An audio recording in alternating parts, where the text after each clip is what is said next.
क्या आपने कभी सोचा है इतिहास में जितने भी सबसे शक्तिशाली राजा, सम्राट और महान पुरुष हुए हैं, उनका विनाश किसी तलवार या युद्ध से नहीं, बल्कि एक स्त्री की आंखों की गहराइयों में डूबने से हुआ है।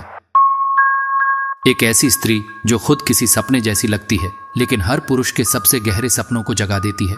उसे कहते हैं द सायरन। यह एक ऐसी शक्ति है जो किसी भी आदमी को मदहोश कर सकती है। एक ऐसी मोहिनी जो अपने शिकार को यह एहसास तक नहीं होने देती कि वह फंस चुका है। जानेंगे इस वीडियो में किस तरह एक स्त्री ने बड़े बड़े राजा और उनके साम्राज्य को तबाह कर दिया था। आज हम सड़क्शन के इसी पहलू को जानेंगे। आप सबका स्वागत है लूसीफर की दुनिया में।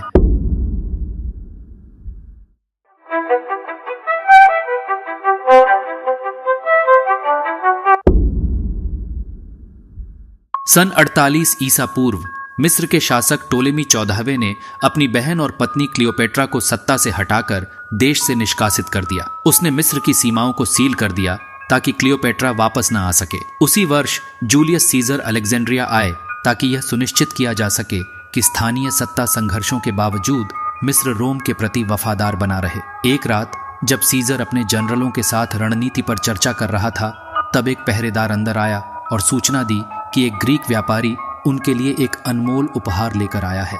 मनोरंजन के मूड में सीजर ने उसे अंदर आने की अनुमति दे दी। वह व्यापारी एक बड़े से लिपटे हुए गलीचे को अपने कंधों पर उठाए हुए आया। जैसे ही उसने रस्सी खोली और अपने हाथों से झटके में गलीचे को खोला, उसके भीतर से क्लियोपेट्रा प्रकट हुई। आधी नग्न एक अप्सरा की तरह बाहर आई। सभी लोग मोहित हो गए। केवल 21 वर्ष की युवा रानी का इस तरह प्रकट होना किसी सपने जैसा लगा। उनकी हिम्मत और नाटकीयता ने सभी को चौंका दिया। रात के अंधेरे में केवल एक आदमी के साथ मिस्र के बंदरगाह में प्रवेश करना, सब कुछ दांव पर लगा देना। लेकिन सबसे ज्यादा प्रभावित जूलियस सीजर हुए। क्लियोपेट्रा कोई मामूली औरत नहीं थी। वो अपनी जवानी की सबसे ऊंचे लेवल पर थी। उसकी आवाज इतनी मधुर थी कि जो भी उसे सुनता वह उसके जादू में बंध जाता।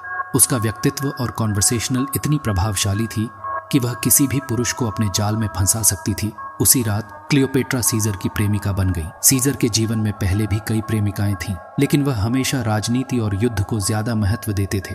लेकिन क्लियोपेट्रा ने उन्हें एक ऐसा आकर्षण दिया जिसकी उन्हें आदत नहीं थी। कभी क्लियोपेट्रा सीजर से सिकंदर महान की विरासत को पुनर्जीवित करने और दुनिया पर शासन करने की बात करती, तो कभी देवी आइसिस के रूप में सजी धजी उनके समक्ष प्रकट होती। सीजर को यह खेल की तरह लगने लगा। हर बार जब उन्हें लगता कि वह क्लियोपेट्रा को जीत चुके हैं, वह अचानक उन्हें क्रोध से जवाब देती, जिससे वह फिर से उसे पाने के लिए मजबूर हो जाते। और यही बात सीजर के लिए एक संघर्ष बन चुका था कि अब किसी भी तरह क्लियोपेट्रा को हासिल करना है।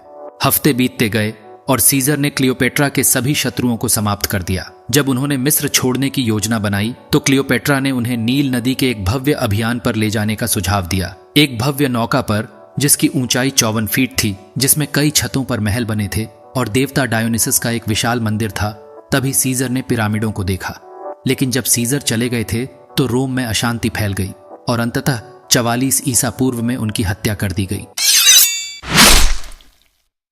सीजर की मृत्यु के बाद मार्क एंटनी नाम के एक वीर सैनिक सत्ता में आए। वह भोग विलास और रंगीन जीवन पसंद करते थे और खुद को रोमन डायोनिसस मानते थे। जब वह सीरिया में थे तो क्लियोपेट्रा ने उन्हें मिस्र के तारसुस शहर में आमंत्रित किया। फिर वही माहौल बनाने वाली थी क्लियोपेट्रा, एक सुनहरी नौका जिसके बैंगनी पाल लहर रहे थे। चारों ओर नृत्य करती अप्सराएं, मधुर संगीत और देवी एफ्रोडाइट के रूप में सजी क्लियोपेट्रा। भीड़ उनके नाम के नारे लगाने लगी। मार्क एंटनी क्लियोपेट्रा की सुंदरता को देखकर बच न सके। वह जानता था कि उसे इस स्त्री को जीतना होगा, लेकिन हर बार क्लियोपेट्रा उसे जाल में फंसा लेती थी। इस बार वह पूरी तरह क्लियोपेट्रा का दास बन गया। उसने मिस्र के रीति रिवाज और वस्त्र अपना लिए और रोम की विरासत से खुद को अलग कर लिया। इस तरह एक औरत ने 2 महान राजाओं को अपने बस में कर लिया। इतिहास में क्लियोपेट्रा की कभी भी कोई तस्वीर नहीं थी। क्लियोपेट्रा इतनी सुंदर नहीं थी। उनका चेहरा लंबा पतला और थोड़ी नुकीली नाक वाली थी, लेकिन उनकी सबसे बड़ी ताकत थी उनकी विशाल जादुई आंखें।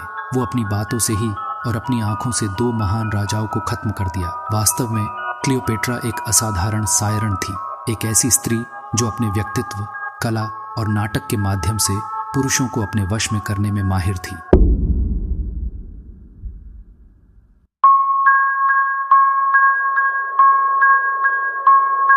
नॉर्मा जीन मोर्टेंसन, जिसे बाद में दुनिया मैरिलिन मोनरो के नाम से जानने लगी, अपने बचपन में एक अनाथालय में पली बढ़ी। वह अकेली रहती थी, शायद ही कभी मुस्कुराती और हमेशा सपनों में खोई रहती। लेकिन 13 साल की उम्र में जब उसने एक छोटी स्वेटर पहनी तो कुछ अजीब हुआ। लड़के उसे घूर रहे थे, मानो वह सोने की खदान हो। यह एक छोटी लेकिन चौंकाने वाली पावर थी, ध्यान आकर्षित करने की शक्ति। और मैरिलिन एम्बिशियस थी। अब वो मेकअप शुरू कर देती, अलग अंदाज में कपड़े पहनने लगी, अधिक मुस्कुराने लगी। समय के साथ उसे एक और अजीब बात महसूस हुई। पुरुष उसके प्यार में पड़ जाते बिना उसे जाने। वह कुछ भी कहती तो वे उस पुरुष को दोष देते हुए उन्हें बहका देती थी। कुछ को उसकी आंखों में वासना दिखती तो कुछ को उसकी आवाज में जादू। धीरे धीरे मैरिलिन ने यह समझ लिया, उसकी शक्ति उसके लुक में नहीं बल्कि उसकी मौजूदगी में थी। अब सवाल आता है कि मैरिलिन मनरो का जादू कैसे बना। फिल्म इंडस्ट्री में शुरुआत आसान नहीं थी। प्रोड्यूसर्स कहते थे तुम आकर्षक हो लेकिन कैमरे पर स्टार जैसी नहीं लगती। लेकिन जब वह पर्दे पर आती पुरुष पागल हो जाते, थिएटर सीटों पर हलचल मच जाती।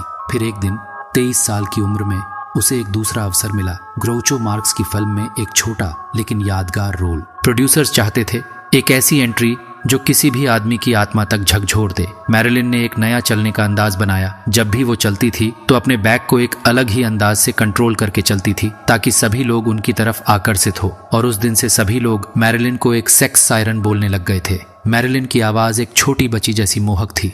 फिर उसने इसे गहरी सांसों से भरी मोहक टोन में ढाला। उसका चेहरा ग्लैमर और मासूमियत से भरा हुआ था। उसका चलना अलग ही था। उसे देखकर पुरुष वासना से भर जाते थे, एक सपने में खो जाते थे। मैरिलिन सिर्फ एक ब्लॉन्ड बॉम्बशेल बनकर नहीं रहना चाहती थी, लेकिन जब वह अभिनय कर रही थी तब भी लोग कुछ और ही महसूस कर रहे थे। मैरिलिन, तुम सोचो या ना सोचो, तुम्हारे शरीर से सेक्स महसूस होता है। मैरिलिन ने अपने आप को सेक्स सायरन की तरह ढाला जो मासूमियत और उत्तेजना से भरा हुआ था। और यही कारण था कि वह न केवल पर्दे पर बल्कि इतिहास में एक सायरन के नाम से अमर हो गई।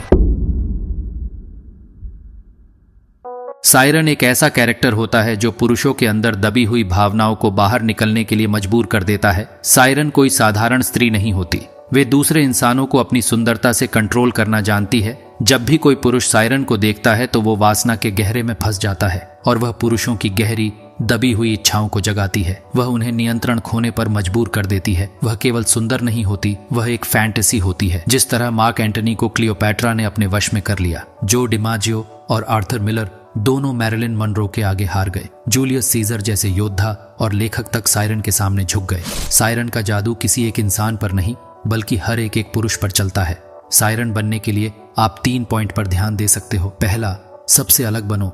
सायरन हमेशा आम महिलाओं से अलग होती है, वह किसी भीड़ का हिस्सा नहीं होती।